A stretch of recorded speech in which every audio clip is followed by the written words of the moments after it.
Hi, everyone. Thank you for coming. Last talk of the day. Hello at home. You've probably got food. These people need food, so I won't keep them long. My name's Hannah. I work at Better Games, and this is my campaign retrospective for the launch of Mask of the Rose, which happened literally like 4 weeks ago. So I pitched this before I knew what was going to happen. It's possible then that I have 2 different talks to give you today. This is the first one. Ooh, that's exciting. There we go. This is our studio. We've been going since 2009. Who's played any of our stuff, knows our things a bit cool. Okay, nice. So you'll know, and for the context of everyone who doesn't, all of our games so far have been in the same universe. This is relevant then to what's at hand today. The choices that we make are heavily influenced by the fact we have a community that's been growing since 2009. I've been working at Better since before Summer Sea was launched, since 2014. I actually demoed it here in the Indie Showcase. So our choices, again, are influenced by the fact that we have a marketer who is always there, always growing and learning with the community. We don't use agencies, so that very much influences what we choose to do. And I feel like the first slide of all my presentations should be, first of all, assure you work for a studio who is financially stable, so you can fail and it's cool, you can learn from it, and that's fine. So I'm going to assume that everyone has that advantage because that heavily influences what we're able to do. We're going to talk today about the launch campaign that I just did for this game, Mask of the Rose. Has anybody played Mask of the Rose yet? A couple of people, okay. What is it? A visual novel. It's a dating sim and a murder mystery. It has extremely dynamic roots, very adaptable characters, and a story crafting minigame. It's all very extraordinarily complex for the genre. We made this game because down the years, our community were desperate to have sex with alien bats that exist in our universe. And they kept asking us, and we kept going, yeah, master's dating sim when, yeah. So then we made it because it was clear that they really wanted one. We did a Kickstarter to kind of ensure that that interest was true and complete. 5,000 backers can't be wrong.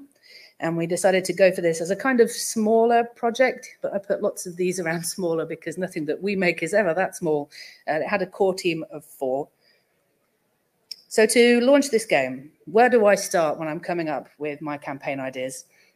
This is just a selection of the principles that I work from that are relevant in the case of this game. When we talk about valuing the whole human, it's adjacent to the principles of diversity, equity, and inclusion, but it's kind of a level above that.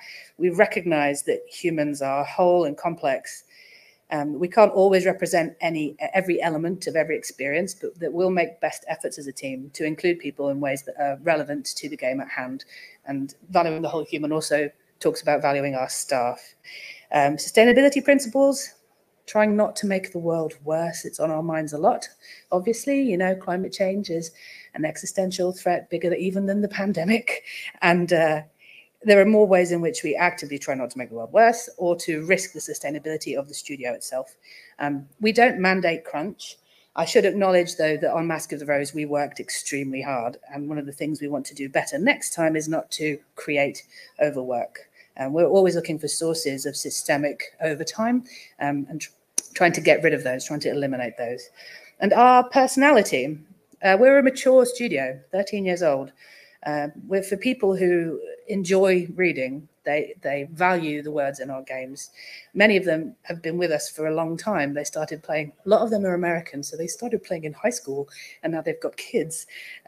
We treat them like adults. We want to exchange ideas with our audience. And in everything we do, we try to be as specific as possible to us and that voice of sort of trying to be funny and a little bit witty and very, very English, because that's what the Americans like. We benefit then from having an audience who expect us not to really act like a typical game studio. First point then, audience and community. They're not the same thing. We try and treat them the same. Fallen London, if you don't know, is a free-to-play browser game. It's a service game. So for our core players, it's something that's part of their lives. They do it every day. We don't want to mess that up for them by drawing in a big new audience who would be kind of dismissive of their interest and their passion. we don't want unengaged people to come along and try our games, dislike them, leave bad reviews and like piss off. We want to build on Fallen London as a cornerstone. And our audience, more broadly than that community, can then be drawn into and become part of our community. These people all have common interests. They have common ways of finding information.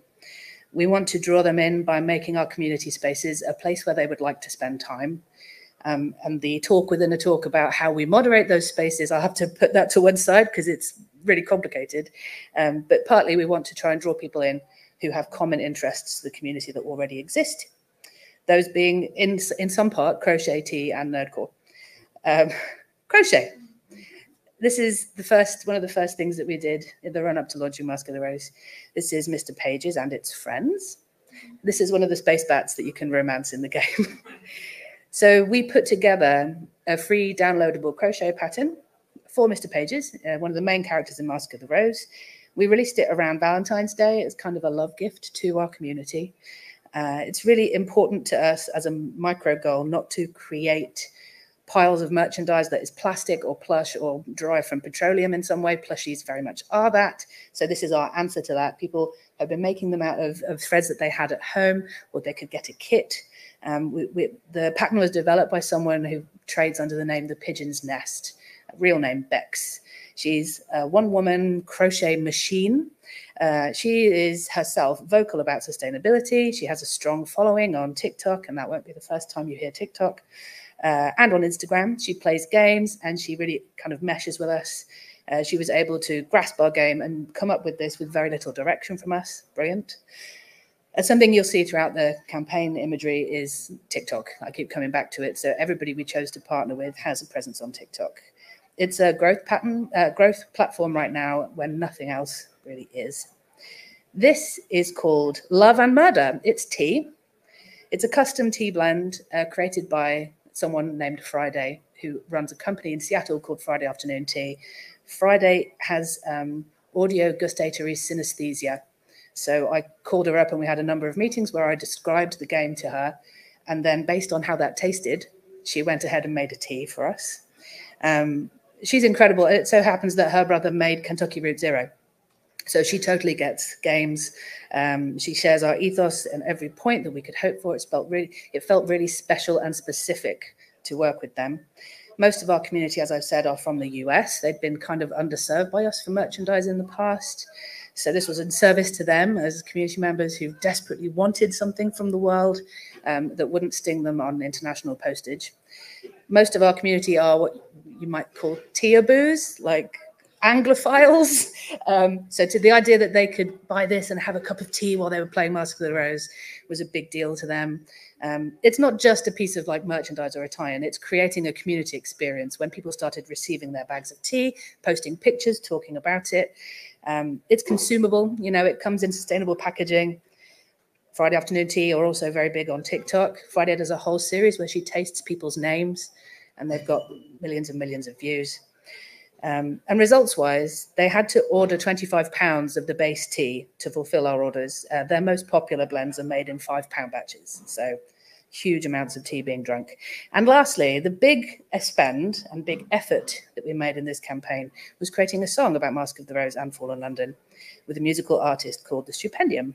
More about that later. So it was really important to nail the basics in part because I work 80% hours and I'm a team of one. So I only work until 3 o'clock every day. I have kids, I have commitments. So I had to really, really narrow it down and only do what I was capable of delivering. Email. It doesn't sound very sexy, but who's going to be there for you when Reddit falls over and Twitter falls over? Email will be there for you when everything else fails. Fallen London was launched in 2009, and initially you had to have a Twitter account to play, but now you kind of have to have email. Most people who sign up for Fallen London opt in to hear from us. So during the development of Mask of the Rose, I took our email communications and kind of threw out everything that we've been doing to make it as basic and achievable for me as possible. I stopped designing them up to look like fancy marketing emails. We stopped using MailChimp because it doubled its prices. We now use Sendy.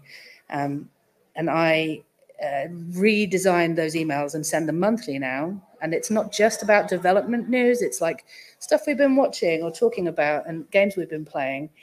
Relaunching that email newsletter, making it incredibly more human and removing a lot of pressure on me to do a thing with it, you know, to design it, make it look marketing-y, enabled us to be more ourselves in those emails.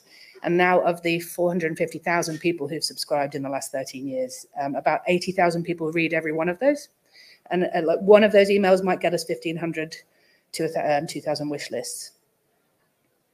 Your store page is so important. Don't make it and then ignore it. Iterate on it. That's another kind of talk within a talk. But I've actually written about that a bunch of times. If you Google it up, ideal store page on my name, there's loads of information out there about how to do it. You have to keep updating it. You have to keep it perfect and polished and delicious because it is your storefront. It is the main way that people will decide whether or not they want to buy into your game. We worked with a partner who also we were very, very excited about called Derek Liu, who is based in the US. He's a trailer maker. His trailers are everything. He's done some really incredible ones for like Firewatch and Spelunky 2. You'd know them if you saw them. We have fairly competent editing skills in-house, but what we don't have is perspective, right, on our own game. So Derek had like 2 conversations with me, and he immediately grokked what was exciting to the disinterested viewer, because he was kind of a disinterested person at the beginning. And he knew from that synopsis exactly what would make people excited to play our game. And his trailer blew us away and has outperformed all of our trailers that we've made in the past. And then TikTok. The talk within a talk for TikTok is short, so I've included it. Just do as little as possible. Do almost nothing. TikTok doesn't care. It's a weird platform. It doesn't want shiny video from you. TikTok just wants to see your face and some pictures of the game. All I do is point the camera at my face and talk, as you can see. It doesn't take a lot of effort now for me to make a successful TikTok. I made literally 100, though, before I got like a hit one. But now I can get 10,000, 25,000 views without making a lot of effort. And you can't really tell, but my pointy. There are 2 on the right-hand side there, those 2 of my face with a few, it's like a slightly smaller number of views are on the same subject exactly as the one on the far left that has almost 100,000 views. I just literally said the same information in a different way. The one that has 100,000 views-ish, I put the background up from the game. And I started it by saying, it's Pride Month, so why don't we release a queer dating sim? And that was enough. That was all it took. The subject matter is exactly the same. And that's kind of the bastard of TikTok, but it's also the benefit of TikTok. It doesn't matter if you repeat yourself. What is it that sounds like bullshit to you? So like, I'm not your mum. This is just how we do it. These are the things that we avoid doing. For us, we knew Mask of the Rose would not hang well in any of these big showcase events. Not a visual novel, not of the type that we make next to these other games that are much more visually dynamic and easy to pass in like a 10 or a 15 second or a 30-second spot in among like the PC gaming show or whatever. We didn't want to put our baby up next to a lot of other games that it would, in passing, look less than. So we just didn't do it. Neutral exposure that's very expensive is not as good as a little bit of exposure that's really good. We don't do any paid advertising at all. I haven't done so in years. In terms of not making the world worse, giving money to Facebook, I think demonstrably makes the world worse. So we took that money and put it into working with our other partners. Our partners are super important because we don't do paid ads. We want to put that money into people who are making stuff for the community that we serve. So people who have adjacent interests, like the 3 I just mentioned, then go on to serve their community, giving them the content and the videos and the products that they want. It's a ripple effect of kind of audience acquisition. The connections that I think we've made down the years have come back and paid off in much more organic and community-focused ways because that's kind of where we come from with it. We don't have resources to do a lot of events. As I say, 1 person, small team. So we did one, which was WASD, one event, but functioned as team get-together for our fully remote team for spring. So we intentionally overstaffed it so as many people as possible could come. We invested in reusable detail for the stand.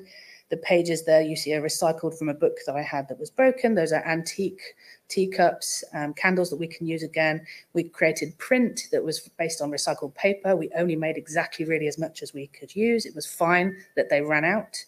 And then we also spent a lot of time there having our meetings and doing our networking with streamers and stuff on top of speaking to the public. So we got the most out of it that we possibly could.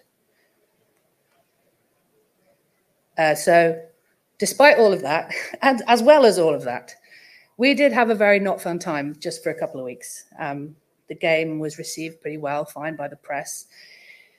People had a lot of kind things to say, but Mask is both a murder mystery and a romance. And the main criticism at launch was that people didn't have enough time by half to complete the murder mystery and also romance the people they wanted to romance, even in a game that we'd designed with replay in mind.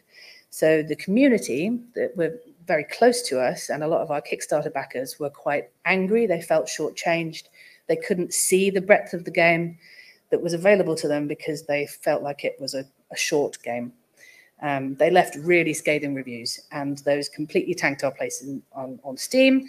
We were at mostly negative reviews for most of launch day, which, as you may or may not know, means that Steam was not showing our game to anyone. We went from being the #1 game in new and trending and top 20 best-selling on Steam and the best-selling visual novel on Steam to the next day just being nowhere at all. Ugh, and that sucks, and that deserves a drink of water, I think. So welcome to talk number 2. Whoops. My name's Hannah from Fellbetter.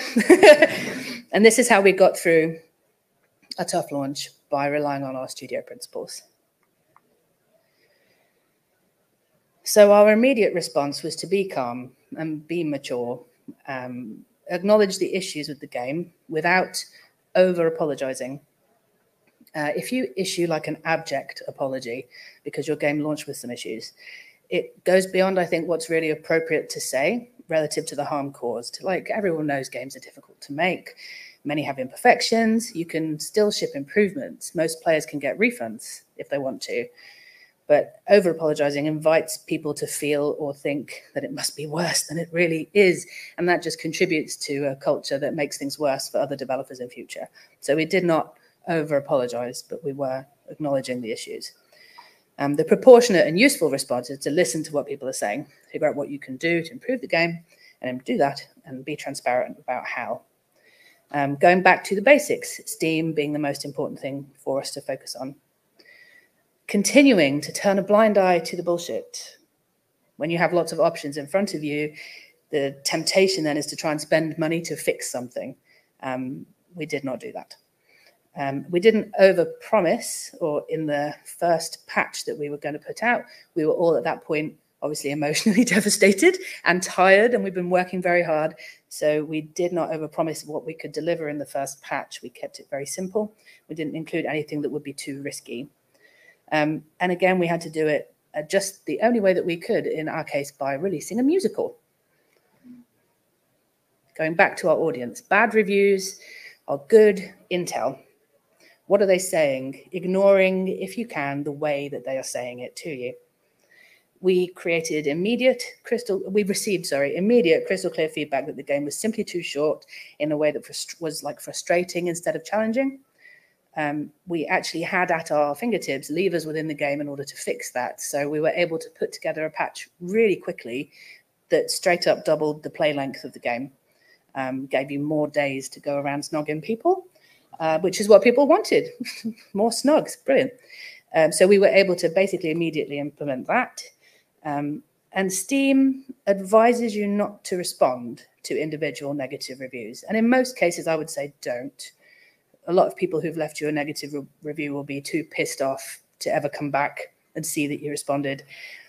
But these people were largely our Kickstarter backers, some of whom I know by name. So I felt like I had a way in and a relationship with them and a way to talk to them that just really acknowledged that they were angry with us, and let them know just that there was a patch coming within the week that would hopefully nullify all the things that they were troubled about.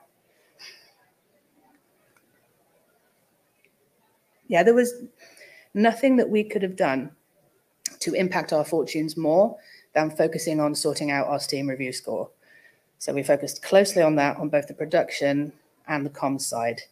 And yeah, the temptation would have been to spend money on ads to then promote the game. But why would we do that at the last minute at great expense and forcing me to then crunch to turn that around when we were working on patches that would improve the game even more? And there is also coming up a Steam visual novel sale in early August. So we had an organic thing coming up that we would use as a soft relaunch. And that still hasn't actually happened. So this is all, it's super fresh, honestly. We put all our sights on that and on the first patch.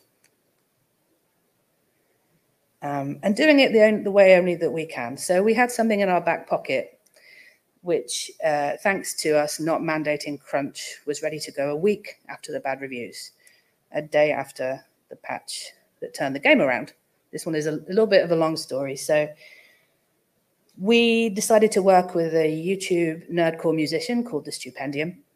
They create songs generally off their own back about popular games and franchises. They do some sponsored videos. They are a perfect fit for Fallen London. Extremely verbose, loquacious person who loves wordplay, immediately grokked the game, understood what we were trying to sell. They are a gender fluid person, so they were really keen to recognize all the work that we'd done to incorporate queer and trans identities within the game. And as soon as we kind of inked whatever light contract that we made with Stoops, it became really obvious that they were going to take this thing and just obliterate any hopes we could have had for something amazing. They kept raising the bar. We asked them for a song. We expected something of 4 minutes. They went away and played the game and got to know all the characters and came back with an 11-minute mini musical with multiple parts. They played 4 different characters. We did a location shoot in a pub in London overnight, which I went to. So you will see this orange mullet in the video if you watch it.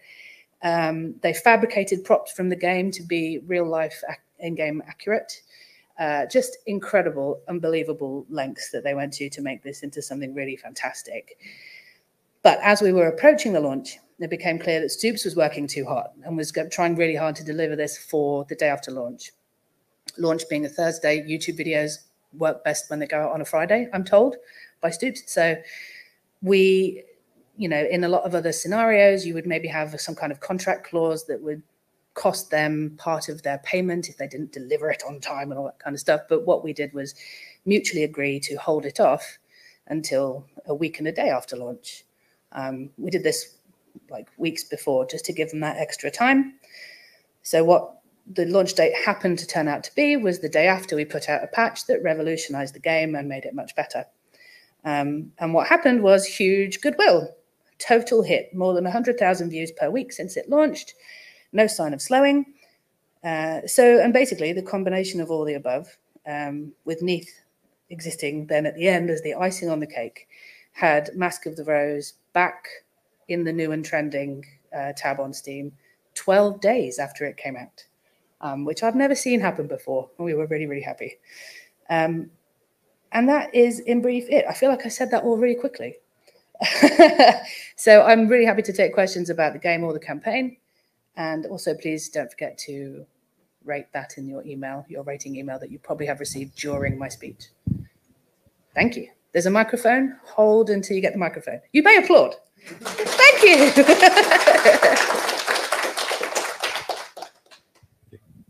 Hi, Hannah. Thanks for that. It's very illuminating.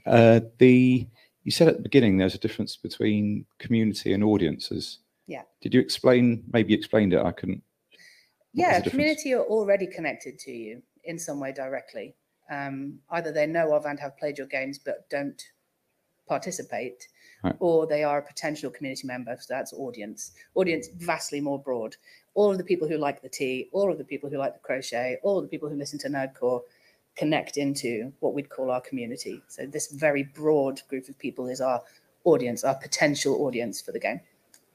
Okay, right. So the audience includes potential, whereas the community is the sort of active. Yeah, community. And they don't have to be like our Discord members or whatever. Community, but just people who know our stuff and who maybe feel warmly towards our stuff. Yeah, great, thanks.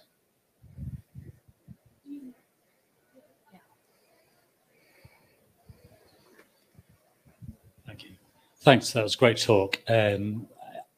Your description of the work towards releasing the game and then getting that negative response from the audience must have been really hard to cope with emotionally as a studio. How did you manage to get through that? It undeniably is extremely painful. We have no small amount of resilience, having launched a number of other games and running a service game. We were very open and honest with each other. I went out and did yoga on my balcony a bunch. I went and did something completely else. In fact, this is the subject of the TikTok that did really well afterwards. I made this very forthright TikTok post-release, not the one you saw, but a different one that's now our most viewed, where I just said, this feels awful. I've gone and spent time with my children doing anything else, giving my 3-year-old like the pieces of ice from my cup that were tiny ice, nothing bigger than tiny ice. She understood what that was. I didn't. So I spent like an hour doing that. Anything to completely take me away from video games, because it is in the end video games. Like life is much, much bigger than video games. And I think we're just now post-launch are making sure to just take extra care of one another. There's lots we can do to the game. We've got a big list of stuff that we know we still want to fix and update, but we're having to be very realistic about what people are capable of. Not wanting to suddenly now introduce overwork where we were not having it before. So being honest and communicating our own capabilities really strongly. A follow-up question. Sure. I mean, you talk with a lot of affection about your community. Yeah. Has it soured your relationship with them, or? I would rather it hadn't happened, but I don't think it will. Our community who've been with us the longest have seen us go through a lot of stuff. And I think they and we are both aware that we don't ever kind of fuck up the same way twice. So there's always going to be something when you release a game, and they've seen us come through, like releasing Some of the Skies into early access too early. There was not enough game there, and people really were sad about that. But it all kind of fades and collapses in on itself over time. And what is left is these games that they still do really love. And we had a whole cohort of people in our community who were so overjoyed with the first patch, and they've gone out and told their friends, and they're re-upping on the campaign for us because they're so delighted now to play the game. So, whatever doesn't kill the community relationship makes it stronger, I guess. Thank you. And I do feel very affectionate towards them, but they are a load of bastards as well. Like, they really held us to it. The worst review we got, the first and worst review, was from one of our tippity top Kickstarter backers who clearly felt so cheated, and it just broke my heart. But I'm confident that they'll flip. They haven't played the patch yet. Hi. You showed really many different marketing channels, kind of ways to market without just paying to Instagram or Facebook, which is really interesting. But which one of them was the most, got the better results, kind of? And I mean, we don't do a lot of reporting. We do most things on vibes. But certainly in terms of bringing in traffic to the Steam page, wish lists and stuff, is TikTok. Yeah. And we went from having like a few hundred followers to having more than 6,000, and like it's just exponentially growing and growing and growing. And TikTok as a platform is already kind of Cory Doctorow, the kind of internet reporter, calls it the enshittification of the internet. TikTok is already being enshittified. So if you're going to do it, get on it now, and practice and practice and practice and repeat yourself over and over and say the same thing until you get one or two that just click, and then you develop like a groundswell of audience over there. Twitter's dead in the water. We get no traction on Twitter anymore. Reddit basically fell over the day after we did an AMA on there on launch day. So try TikTok is my message. Thank you. Thank you. One more question about the editor, the one who did trailer for you. What's his name? Derek Liu, Lieu. Okay, thank you. Hi there. Oh, sorry. I actually got a question. Would you actually make a game based on player demand again if you had another opportunity to do so? Yeah, because when it comes to Fallen London, when I said that a lot of our choices were influenced by having this community, that is what they wanted, and that is what they got. And it now is going to go on and become a really valuable part of our back catalogue. Like the long tail on this game is going to be very strong. It's going to live on Steam. It's a high quality game, and it's going to be something that holds its price really well. All of our back catalogue games are very high quality, hold their price really well. It's going into the catalogue. So if they did start yelling at me about something else that they wanted, I can't think. Stuart, have they said anything else about what they want? I don't think they have. They're just very satisfied now. They've got to kiss the bats. But they would like to explore the roof. Oh yeah, so For the London's in a cavern. And ages ago when we did the Sunless Sea Kickstarter, ill-advisedly, and I was not there for this, we did a stretch goal at the very, very tippity top that was like, castles in the roof. I don't know, castles in the roof, about like dirigibles on the roof of the Neath, which we never made because we didn't make that stretch goal. But now it's in their heads that it basically exists because we wrote one sentence in it in a Kickstarter in 2013. So yeah, maybe that. And sorry, my follow-on question, Yeah. Just off the back of that as well, is like, what would you do differently now that you've done it? In terms of the game? Like, so if it was like another player demand game, what would you do differently now? The thing that we fell down on a bit during development was getting feedback from people who were like a little bit less invested in it, because they're the ones that like your community will get you so far, and then the people who are just passing through will be the people who like explode it and make it go bigger because they grok it immediately.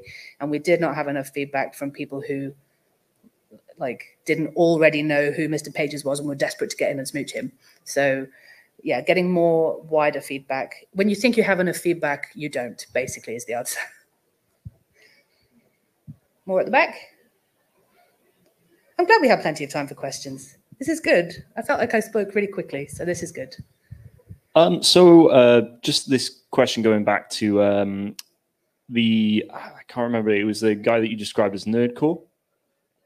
The Stupendium. The Stupendium, yes. Stoops. Off the top of my head, I can probably guess why you chose to work with him in a creative partnership. But aside from obviously the kind of subject matter of Nerdcore being something that your audience would probably gravitate to, was there any particular reason? Had he worked with people before? Had you worked with him before? Did you know? Oh, not them. Sorry. Yeah. Had you worked with them before personally or no?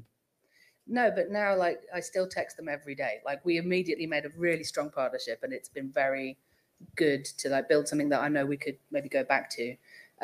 Initially, I knew that they'd done sponsored videos. And one of the specific things, being a narrative studio, was that Stoops' works are always about the world and about like creating intrigue and interest in that world, or giving world-based information, and not like, here's a list of all the things that happen in Undertale, in a rap. Like it's more about drawing people in, and that's what they've done, whether they do sponsored videos or not. And our games thrive on mystery and shadow, and I just felt immediately that they would get that. It turns out that they did. They also had 900,000 YouTube subscribers. Worth a punt, I felt. Yeah. Hi, thank you for the talk, first of all. I think we might be TikTok work account mutuals. Hey! Yay! My question was just, as a studio, how does your team support each other in a difficult time, like being bombarded with negative reviews? Largely by not letting most of the people who work there read them. That's fair. So Mask was almost entirely written by one person who we sort of put in a box and moved them away from that. They were happy to not get into that. And by drawing in people who were not in the project team, like there was still a lot of positive to say about the game as it was at launch. So we had lots of our colleagues. Also, they'd been playing it, and they came in and gave their positive opinion and pointed out all the really beautiful nuance and detail and stuff that we knew the community would find once we'd done this kind of extending of the playtime. So like just gassing each other up basically, and hiding the worst of it from the people who'd be most affected by it. That's fair. Thank you. Thank you. More. No, you. I see you. Yes. Hello. Hi. I was just wondering, with your work with the Stupendium, what kind of results did you see when that video came out, when it comes to like sentiment reviews and sales and stuff like that?